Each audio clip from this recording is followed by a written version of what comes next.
जयपुर शहर के पास हरसौली गांव है ये। सुबह का वक्त है, लोगों का जमावड़ा लगा है। बीजेपी के झंडे और पीएम मोदी के पोस्टर लगे हुए हैं। ढोल नगाड़े बज रहे हैं। देखकर साफ अनुमान लगाया जा सकता है कि बीजेपी के किसी बड़े नेता का इंतजार चल रहा है। समर्थकों का यह इंतजार खत्म हो जाता है जब कार आकर यहां रुकती और उसमें से उतरकर केंद्रीय मंत्री राज्यवर्धन सिंह राठौर आते हैं।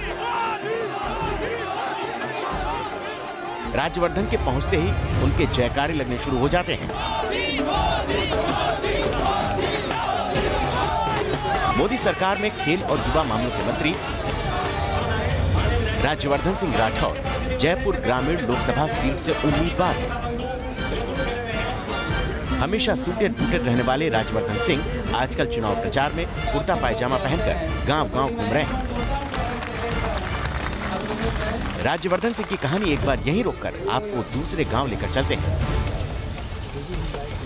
राज्यवर्धन सिंह की कहानी एक बार यहीं रोककर आपको दूसरे गांव लेकर चलते हैं। ये जयपुर के कोटपुतली इलाके का एक गांव है। भीड़ यहाँ भी लगी है। चुनावी जलसे का माहौल है। यहाँ पहुंची है जयपुर ग्रामीण से कांग्रेस के उम्मीदवार कृष्णा पूनिया। राजस्थानी परंपरा के अनुसार यहाँ चुनर ओढ़ाकर कृष्णा पूनिया का स्वागत किया जा रहा है।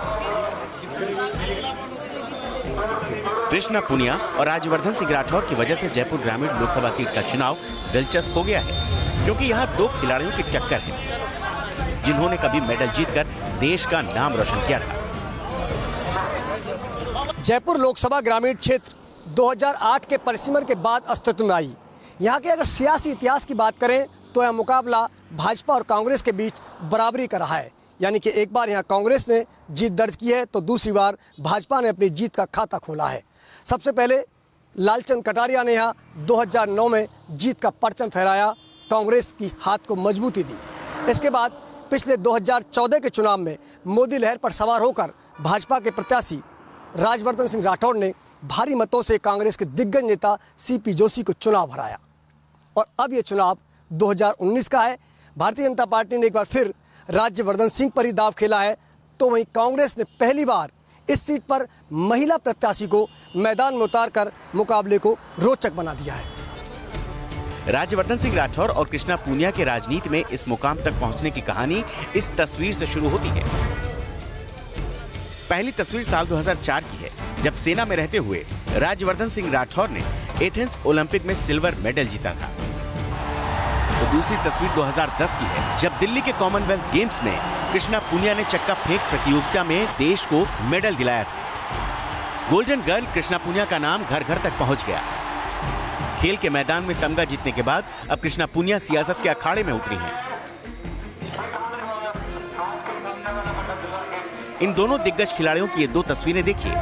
पहली तस्वीर 2013 में राज्यवर्धन सिंह राठौर बीजेपी में शामिल हो रहे हैं। दूसरी तस्वीर कृष्णा पूनिया कांग्रेस में शामिल हो रही हैं। देश के लिए मेडल जीतने वाले ये खिलाड़ी अब राजस्थान की राजनीति में एक दूसरे के आमने सामने खड़े हैं। साल 2013 में कृष्णा पूनिया ने चुरू जिले के सादुलपुर शहर से विधानसभा चुनाव लड़ा, लेकिन वो हार गए। राज्यवर्धन सिंह को साल 2014 में बीजेपी ने जयपुर ग्रामीण लोकसभा सीट से उतारा और वो आसानी से जीत गए। न सिर्फ सांसद बने बल्कि मोदी सरकार में भी उनको जगह मिली और खेल और युवा मामलों के साथ सूचना प्रसारण जैसे अहम मंत्रालय उनके पास रहे। अब अपने कामों के दम पर राज्यवर्धन सिंह वोटरों से एक बार फिर 5 साल का जनादेश मांग रहे हैं। शुरू से मेरे जीवन के अंदर मैंने चुनौतियां स्वीकार करी हैं और चुनौतियों को परास्त करके कहीं ना कहीं देश का मान सम्मान बढ़ाया है। चाहे वो सेना हो, तो 23 साल में सेना में रहा हूँ, चाहे वो भारत के लिए खेल हो जिसमें ओलंपिक में पदक जाके जीता, ऐसे समय जब आमतौर से पदक मिलते नहीं थे भारत को, और अब राजनीति में वही स्तर लेकर, वही साफ नियत लेकर, वही संकल्प लेकर कि यहाँ पर एक बड़ा बदलाव लाना है। जी, अपने जीवन में एक ही जीवन है, उसके अंदर अच्छा काम करना है। राज्यवर्धन सिंह ने 2014 में कांग्रेस के दिग्गज नेता सीपी जोशी को करीब 3 लाख वोटों से हराया था। इस बार कांग्रेस ने राज्यवर्धन के मुकाबले कृष्णा पूनिया को मैदान में उतारा है, लेकिन यहाँ लड़ाई दो खिलाड़ियों से कहीं ज्यादा पूनिया और राठौर की है। यानी जातियों का गणित मायने रखता है। राज्यवर्धन सिंह राठौर राजपूत हैं तो कृष्णा पुनिया जाट हैं। जयपुर ग्रामीण सीट पर करीब 23% जाट हैं। राजपूत इस सीट पर करीब 10% ही हैं। जयपुर ग्रामीण लोकसभा क्षेत्र के अगर जातीय समीकरणों की बात की जाए तो यह सीट जाट बाहुल्य सीट है, लेकिन ब्राह्मण और एससी वर्ग का भी दबदबा यहाँ है। इसके साथ ही यादव, गुजर, माली, मीणा भी इस सीट को प्रभावित करते हैं। लेकिन सबसे बड़ी बात जो इस सीट पर है, क्या इस बार जातिवाद को देखकर वोट देंगे या फिर राष्ट्रीय मुद्दे हावी होंगे। हालांकि कांग्रेस ने जातीय कार्ड खेलते हुए कृष्णा पुनिया पर दांव खेला है, तो वहीं भारतीय जनता पार्टी ने एक बार पुनः अपने कार्यों के दम पर और मोदी लहर को ध्यान में रखते हुए राज्यवर्धन सिंह राठौड़ को ही मैदान में उतारा है। लेकिन एक बात बहुत साफ है, अगर यहाँ राष्ट्रवाद के मुद्दे हावी रहे तो कहीं ना कहीं जातीय समीकरण इस सीट को अधिक प्रभावित नहीं कर पाएंगे। लेकिन अगर जातीय कार्ड चला और जातिवाद के आधार पर वोटों का ध्रुवीकरण हुआ तो राठौड़ के राह में मुश्किलें भी खड़ी कर सकता है। कृष्णा पुनिया जाट फैक्टर भुनाने की कोशिश कर रही हैं। जयपुर ग्रामीण लोकसभा सीट के ज्यादातर जाट किसान हैं और कृष्णा पुनिया खुद को किसान की बेटी बताकर वोट मांग रही हैं। कृष्णा पुनिया मोदी सरकार की नीतियों की कमियां वोटरों को बताती हैं और कांग्रेस की न्याय योजना के सहारे जनता से 5 साल मांग रही हैं।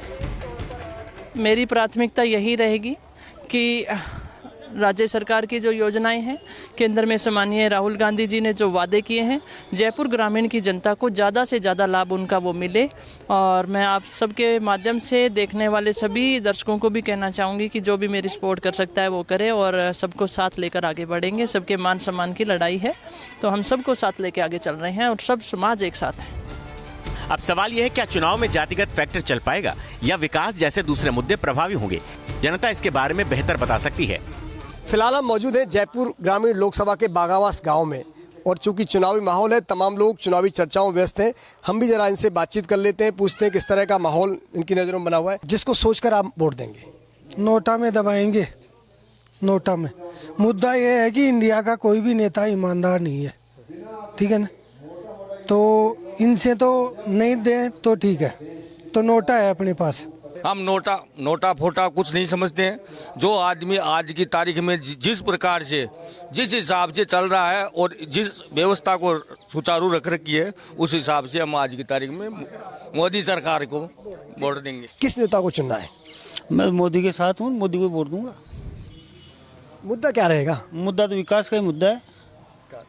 तो देश मजबूत हो गया 5 साल के अंदर, और क्या करना चाहता है फिर? हमारे गांव में समस्या है, पानी की समस्या सबसे ज्यादा है यहाँ पे एक तो, और बिजली भी कम आती है। और अब की बार कांग्रेस की सरकार आएगी तो सब कुछ ठीक हो जाएगा, हमें लग रहा है। पहले जो बीजेपी के लिए तो उन्होंने काम नहीं किया गांव में? उन्होंने काम किए लेकिन बहुत कम काम किए, उन्होंने ज्यादा काम नहीं किए जी। जो कृष्णा जी पुनिया हैं, उनको हम अब की बार संसद में देखना चाहते हैं जी। जयपुर ग्रामीण में किसानों के मुद्दे हावी हैं। इस बार बारिश की वजह से रबी की फसल को नुकसान हुआ है। किसान मुआवजे की मांग कर रहे हैं। जयपुर ग्रामीण इलाके में पीने की पानी की किल्लत है। इस दिक्कत को समझकर राज्यवर्धन सिंह लोगों से घर घर नल पहुंचाने का वायदा कर रहे हैं।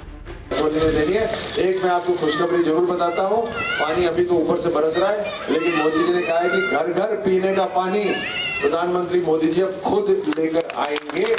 नलके से पीने का पानी हर घर में पहुंचेगा। और ये साधारण बात नहीं है, क्योंकि प्रधानमंत्री मोदी जी जो कहते हैं उसे करते हैं, और कभी कभी जो नहीं कहते वो भी कर देते हैं। लेकिन जनता भी समझती है कि इस वादे को अमल में लाना इतना आसान नहीं है। जयपुर ग्रामीण लोकसभा सीट की जनता ने बीजेपी से नाराजगी पिछले साल दिसंबर में हुए विधानसभा चुनाव में जाहिर कर दी थी। पिछला चुनाव जब 2014 में लड़ा गया तो काफी हद तक सियासी समीकरण भाजपा के पक्ष में थे। 8 विधानसभाओं में से 5 में भारतीय जनता पार्टी का कब्जा था और मोदी लहर थी। लेकिन अब सियासी समीकरण बदले हुए हैं। विधानसभा चुनावों के बाद या 5 विधानसभा क्षेत्रों में कांग्रेस के विधायक हैं, तो वहीं 2 पर भारतीय जनता पार्टी के और 1 निर्दलीय के खाते में है। यानी कि सियासी समीकरण 2014 की तुलना में 2019 में बदले हुए हैं। लेकिन बात अगर इसकी ग्राउंड की करें तो कहीं ना कहीं राष्ट्रवाद और स्थानीय मुद्दों के बीच टकराव नजर आ रहा है। विधानसभा चुनावों से जाहिर होता है कि बीजेपी की पकड़ जयपुर ग्रामीण सीट पर अब उतनी मजबूत नहीं रही है, लेकिन क्या इसका असर लोकसभा चुनाव में भी दिखेगा? हमारे गांव के में तो कोई भी समस्या को ना, फर्स्ट बात तो याद है, एक पुलिया की समस्या से जो बना कौन रहा सुनो। और बताऊं, सबसे गंदी राजनीति कांग्रेस की है। क्यों? आखिर इसलिए कि ये वंशवाद का प्रधानमंत्री क्यों बनाते हैं। जम्मू कश्मीर, सिक्किम और अरुणाचल में से क्यों नहीं 370 धारा हट रही, जबकि देश का आधा पैसा वहाँ बर्बाद होता है। ये किसके कारण नहीं हट रही? कांग्रेस के कारण नहीं हट रही। भाई मैं तो कौन हटेगा आदमी जो, या कांग्रेस हिंदू मुसलमानों की लड़ाई कराओगी और मुसलमान को राज ले आओगी, और माने प्रधानमंत्री मोदी चाहिए। अच्छा, पहली पसंद आपकी पीएम के रूप में कौन है? ये मोदी जी। मोदी पहली पसंद है। और इन गुलाम कराओगे कांग्रेस पार्टी, देश ने मुसलमानों को राज आओगी। जो स्कीम राहुल गांधी लाएंगे, भाई वो कह रहे हैं 72,000 रुपए दूंगे, उससे असर पड़ रहा है क्या? अरे 1 रुपये भी कौन दियो, कहेंगे 1 रुपये भी कौन दियो। अरे अण से तो अण की शक्ल देख कर राजी को ने, ये राहुल गांधी की शक्ल देख राजी को ना, जो हिंदू मंदिर में से गांधी परिवार ने बड़वाई कौन दी। अगर 72,000 देंगे तो कितने को देंगे? पहले भी इन्होंने किसानों के लिए 2-2 लाख रुपए के लिए कर्जा माफ किया था, वो किसी किसानों को नहीं दिया गया। जो वसुंधरा सरकार ने 18,000 करोड़ रुपए दिए थे माफ करने के लिए, वो ही माफ हुए, इसके अलावा कोई माफ नहीं हुआ। 72,000 वो अब से पहले तो नहीं दिए कभी उन्होंने, जब पहले सत्ता में तब तो नहीं दिए कभी। अभी 10 साल पहले वो कह रहे थे कि कोई गरीब भाई होता ही नहीं है, गरीब भाई नहीं कोई, तो फिर अभी वो गरीबी कहाँ से आ गई?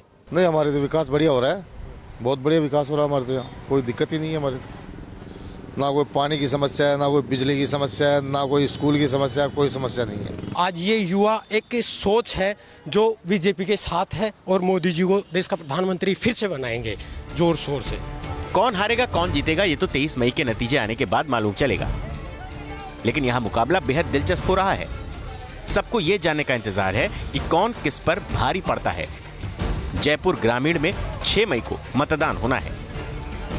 वीडियो जर्नलिस्ट महेश शर्मा के साथ लाल सिंह फौजदार, न्यूज नेशन, जयपुर।